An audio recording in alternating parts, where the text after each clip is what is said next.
maybe starting with BKL first. Your years of experience in the sector, and also one thing you wish people know about the work that you do. So it could be about the children, youth, or families you work with, changes you have observed, or even just something like what's the hardest part of your work.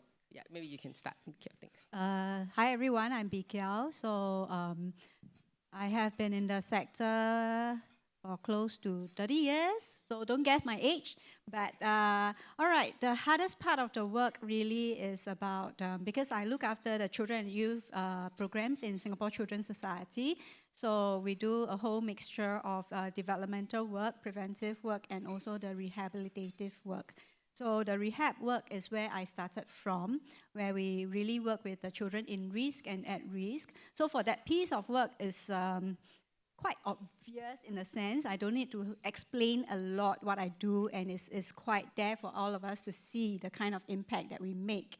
But increasingly, as we also want to move upstream and do more preventive and developmental work, so that's where I have that difficulty, that challenge of trying to articulate what am I working on, what impact I'm trying to create. So I am really very, very thankful in the last few years of trying to articulate a piece of work that is very difficult to see, very difficult to pinpoint. I have moved the needle, I have moved this much, I have moved this much.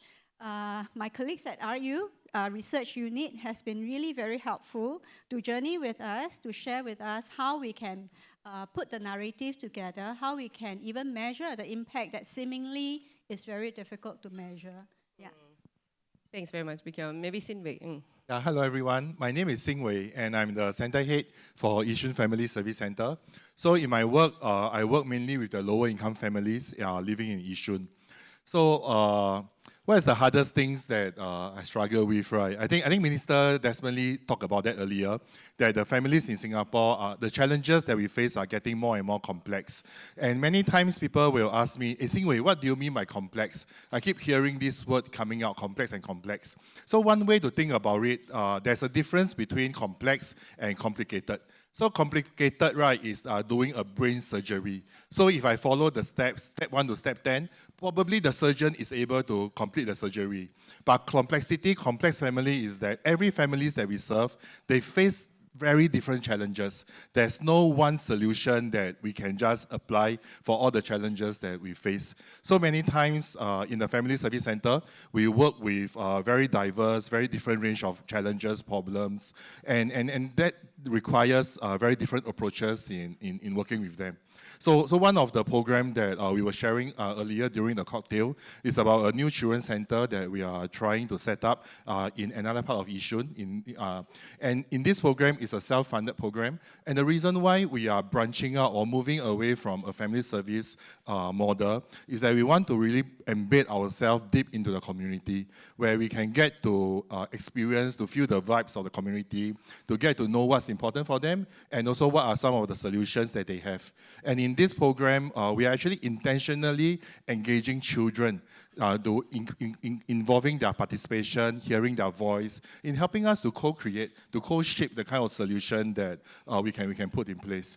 So I think that's one of our strategy, our thinking about how to address some of the complex challenges that we are facing. Thanks, Ibe. How long have you been in the sector? Okay, so I've been in Insurance Society for 13 years. And for the last 13 years, I've been always in Yishun. So I was sharing at my table earlier that if you're lost in Yishun, give me a call. Most likely I can get you out from Yishun. Far better than where I've been staying at. Yeah. Is anybody here in the audience like Yishun residents? Okay, maybe the table host can take down the information because we'll come back to you afterwards about what we can do. Part of the community that we are looking for. 100%. Thanks very much. Charlene, then. Yeah. Hi, I'm Charlene. I'm from the research unit. So my day-to-day involves two main buckets of work. One looking at our research work, and one looking at our evaluation work. Oh, and I've been in society for 7 years. And I was just sharing my table earlier that at 7 years, I feel like a young member of our organization. For myself, I think one of the biggest challenges, but also one of the biggest joys, is doing research in a very applied setting. That means that we are being asked to come up with research that drives our service strategy, taking into account the voices of the children, voices of the parents, and all the stakeholders that we work with. And the goal of our research study is to advocate and drive decision-making as an organization. This is very different from the background that I came from, which was very academic. And so it's been a very big learning curve for me, but I'm very glad to be able to learn about social services and about social work from all of our colleagues within the organization. Thanks, Charlene. And earlier at the slides, for those who weren't able to go to the booth, you talk about like a unified strategy. Maybe you want to talk a bit more about it to the rest of them. Yeah, so I think that it's a very interesting way that we are working as an organization to see how research and advocacy fits in within our services. So we see that research is a way that helps us to identify and harness insights, be it from the research that we are doing to try and understand emerging trends or the services that we're providing, right? And even in the services, we are seeing it as an opportunity to learn about these very complex problems, about the realities, everyday realities of our service users. And we see those as opportunities to create impact, identify gaps, and create that impact. That also leads us to being able to advocate, having a very strong evidence basis, and being able to advocate very convincingly about the constraints and the experiences of our service users. And eventually, knowing that all of our problems that we're working on are highly complex, then we need to involve everybody in the room, our community partners, to form meaningful partnerships in order to address some of these issues. So we see these three pieces kind of feeding into each other as a loop. I think it's really great, and I'm really proud to be able to, when I speak to donors or potential supporters, to kind of say that we're evidence-based and data-driven. So thanks very much. We can come back to that later. Gloria, I think since everybody chose the question about what's the hardest part of your work, maybe you can sort of do the same, or what's the hardest part of your job?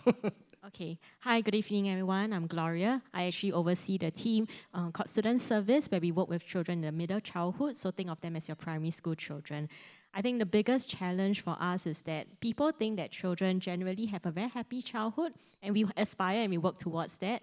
But the reality is that there are some children in Singapore, or the voices that I've heard, where actually their struggles are very real. And I think that is where we don't just want to work with the children, but how do we also get adults, trusted adults within the community, be it in the school, whether it's in a community, the parents themselves, to see themselves that they are part of a network of a child. How can we be cohesive as well as responsive to attend to the child's needs as well? And I think in order for us to do that, it also requires a sense of vulnerability for our parents and our and adults to say that sometimes we may not always have all the answers, but can we work together with the child?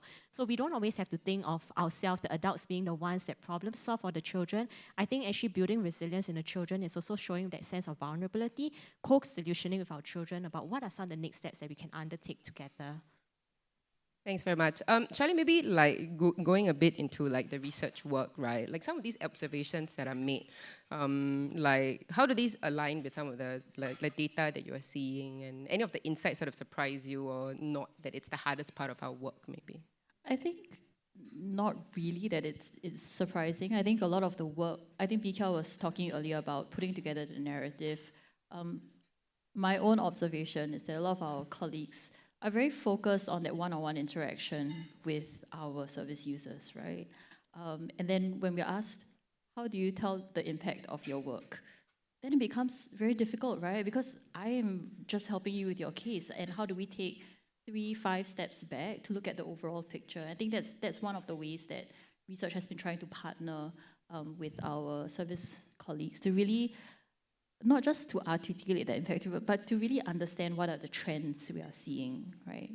Singwei talked about children's voices, and I think that's something that we hold very close to our heart as an organization.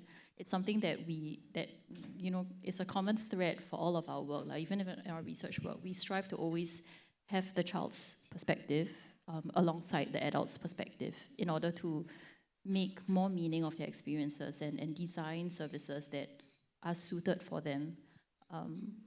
I think Gloria was also talking about working with middle childhood. Maybe you can ask Gloria some questions about Tinkle Friend as well, because that is a huge wealth of data that children are talking to Tinkle Friend every day, and we're learning about their struggles, their triumphs, their joys, but also all of the challenges that they're experiencing.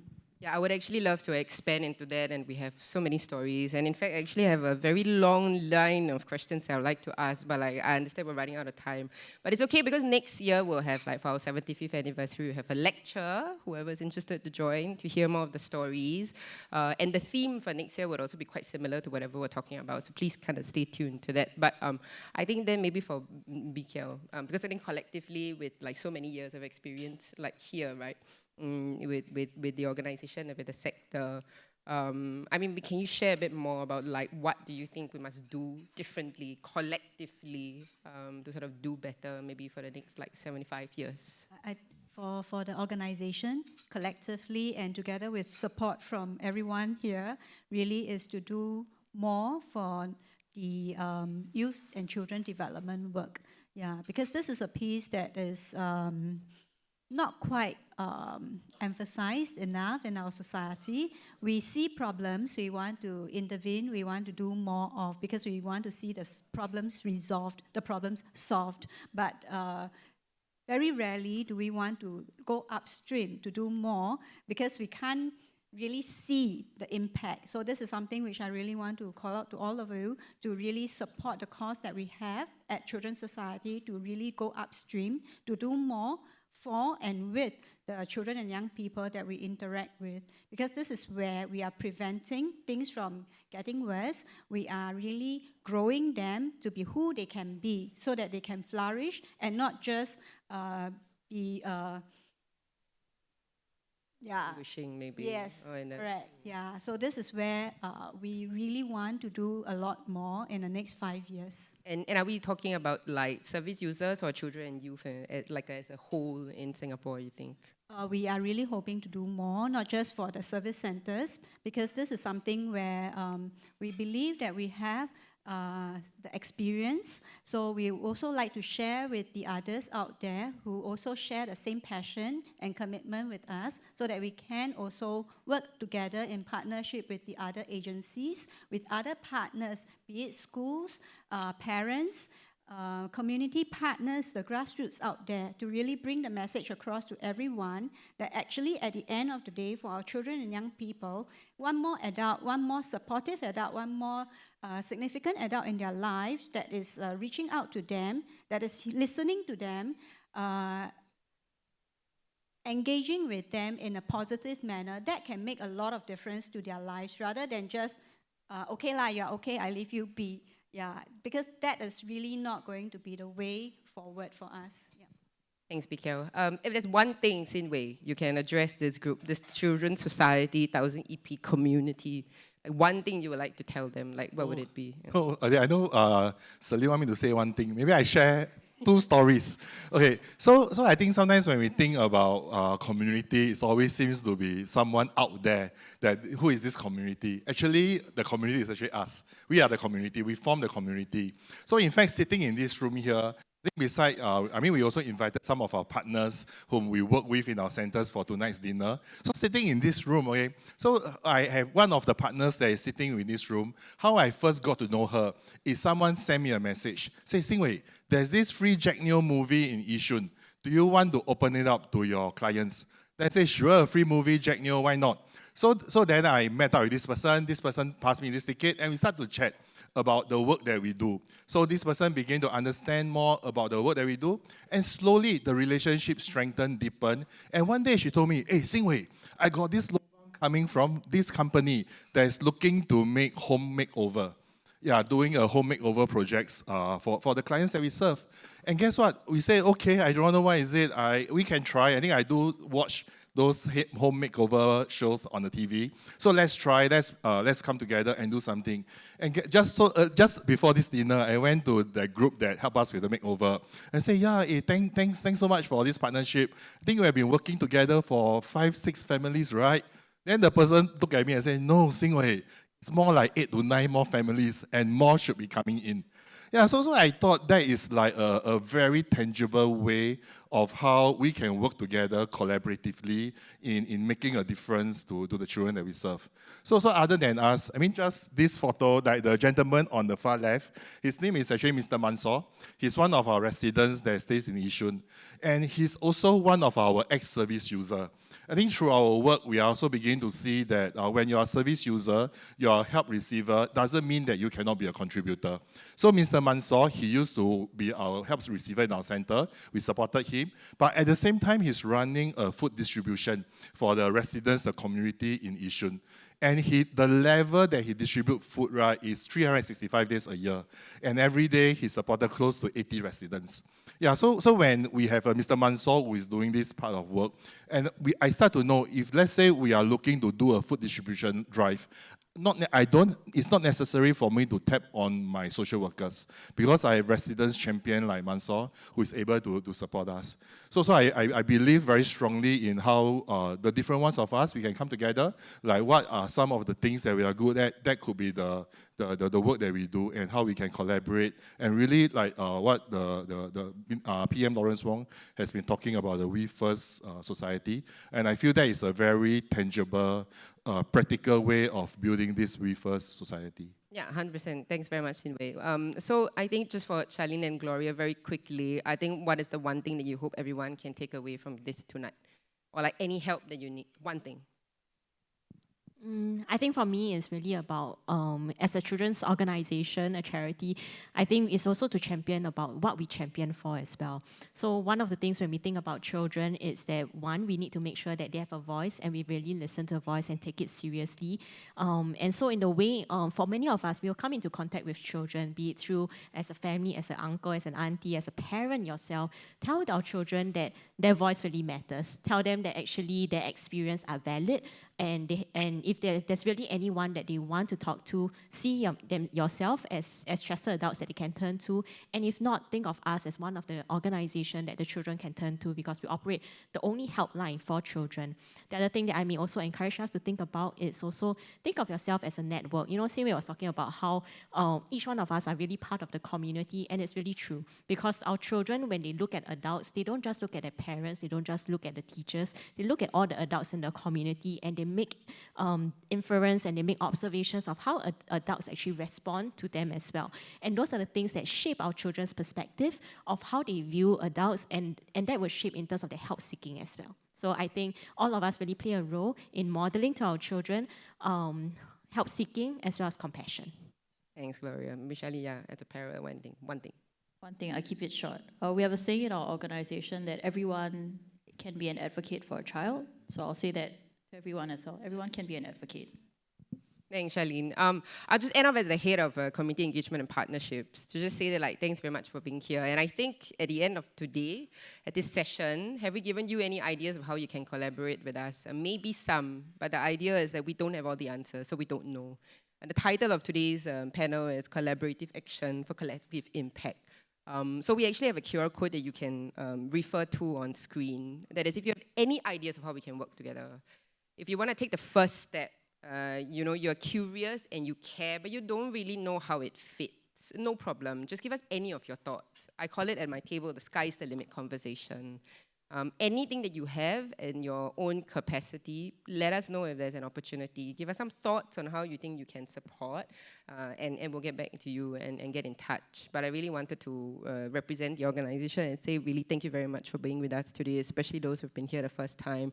Thanks to our donors who've been long-term supporters, and please continue to support the Children's Society. And next year is our 75th anniversary once again. So we have a lot of things happening. But otherwise, then please enjoy the rest of your evening. And congratulations to those who have won the silent auction beforehand. Yeah, thank you very much. Thank you very much. Thank you.